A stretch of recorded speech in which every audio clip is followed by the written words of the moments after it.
Welcome back, guys. Today we are going to take over the story The Model Millionaire by Oscar Wilde. Unless one is wealthy, there is no use in being a charming fellow.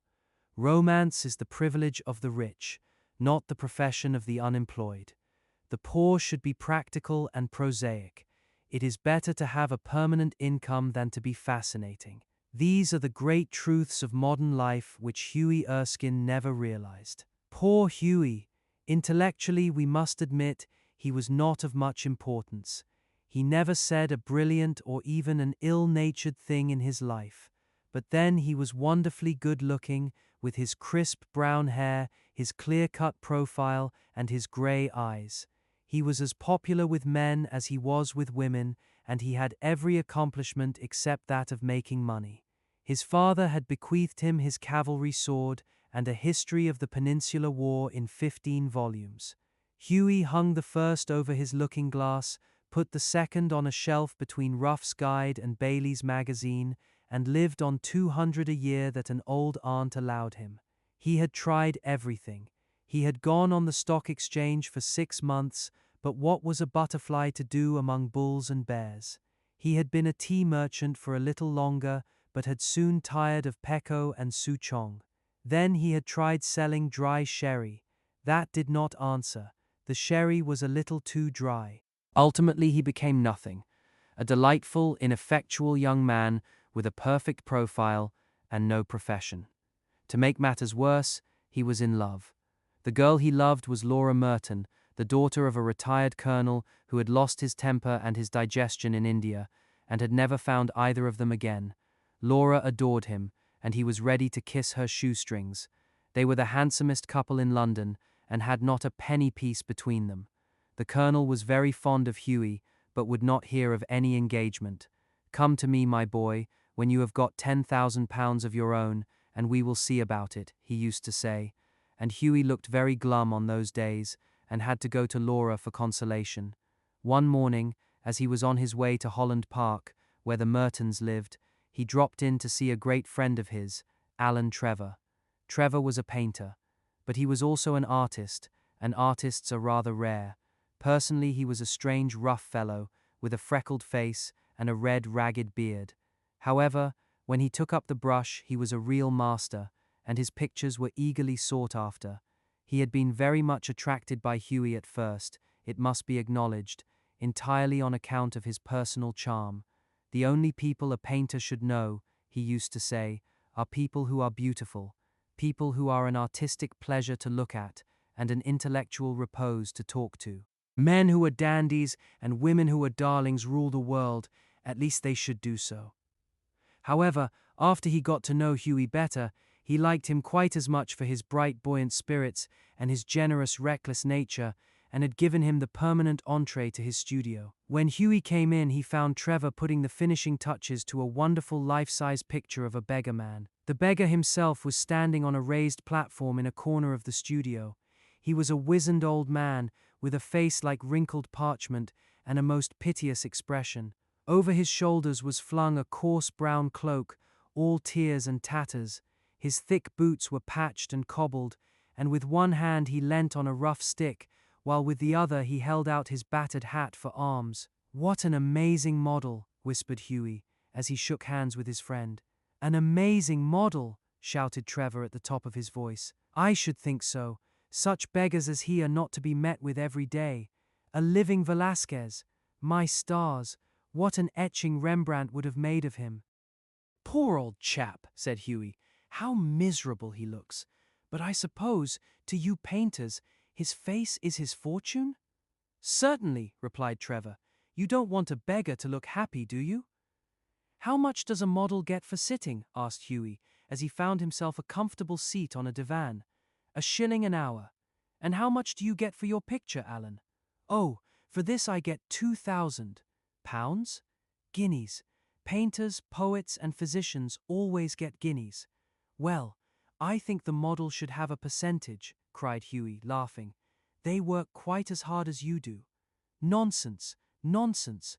Why, look at the trouble of laying on the paint alone and standing all day long at one's easel.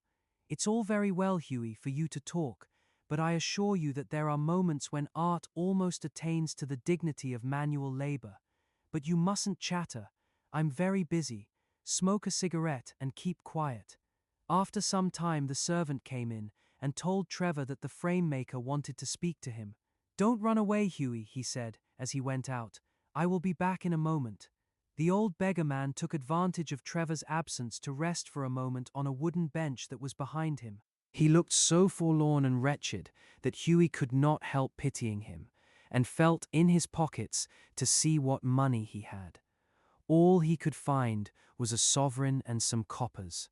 "Poor old fellow," he thought to himself, "he wants it more than I do, but it means no hansoms for a fortnight," and he walked across the studio and slipped the sovereign into the beggar's hand.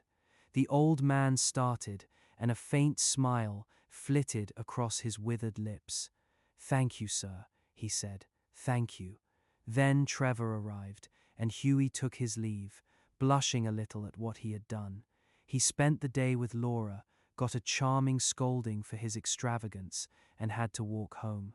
That night, he strolled into the Palette Club about 11 o'clock and found Trevor sitting by himself in the smoking room drinking hock and seltzer. "Well, Alan, did you get the picture finished all right?" he said as he lit his cigarette. "Finished and framed, my boy," answered Trevor.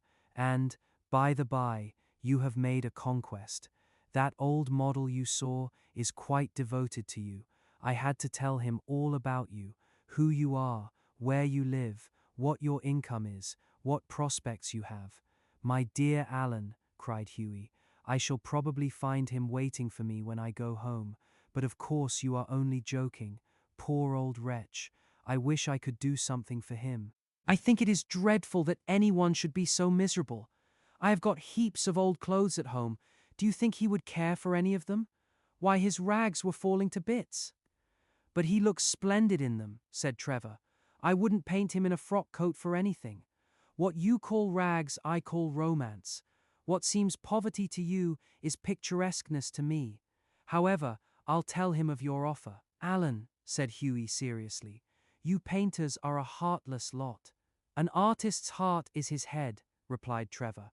"And besides, our business is to realize the world as we see it, not to reform it as we know it. And now tell me how Laura is. The old model was quite interested in her." "You don't mean to say you talked to him about her?" said Huey. "Certainly I did.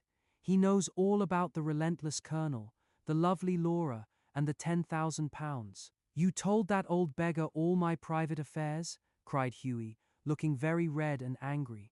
"My dear boy," said Trevor, smiling, "that old beggar, as you call him, is one of the richest men in Europe. He could buy all London tomorrow without overdrawing his account. He has a house in every capital, dines off gold plate, and can prevent Russia going to war when he chooses." "What on earth do you mean?" exclaimed Huey. "What I say," said Trevor. "The old man you saw today in the studio was Baron Hausberg. He is a great friend of mine, buys all my pictures and that sort of thing, and gave me a commission a month ago to paint him as a beggar. And I must say he made a magnificent figure in his rags, or perhaps I should say in my rags. They are an old suit I got in Spain." "Baron Hausberg!" cried Huey. "Good heavens, I gave him a sovereign," and he sank into an armchair, the picture of dismay. "Gave him a sovereign!" shouted Trevor, and he burst into a roar of laughter. "My dear boy, you'll never see it again." "I think you might have told me, Alan," said Huey sulkily, "and not have let me make such a fool of myself." "Well, to begin with, Huey," said Trevor, "it never entered my mind that you went about distributing alms in that reckless way. I can understand you're kissing a pretty model, but you're giving a sovereign to an ugly one. By Jove, no! Besides, the fact is that I really was not at home today to anyone, and when you came in, I didn't know whether Hausberg would like his name mentioned. You know he wasn't in full dress." "What a duffer he must think me," said Huey. "Not at all. He was in the highest spirits after you left, kept chuckling to himself and rubbing his old wrinkled hands together. I couldn't make out why he was so interested to know all about you, but I see it all now. He'll invest your sovereign for you, Huey, pay you the interest every 6 months, and have a capital story to tell after dinner. I am an unlucky devil, growled Hughie. The best thing I can do is to go to bed, and, my dear Alan, you mustn't tell anyone. I shouldn't dare show my face in the row. Nonsense! It reflects the highest credit on your philanthropic spirit, Hughie. And don't run away. Have another cigarette, and you can talk about Laura as much as you like. However, Hughie wouldn't stop, but walked home, feeling very unhappy, and leaving Alan Trevor in fits of laughter. The next morning, as he was at breakfast, the servant brought him up a card on which was written, Monsieur Gustave Norden, on behalf of Monsieur le Baron Hausberg.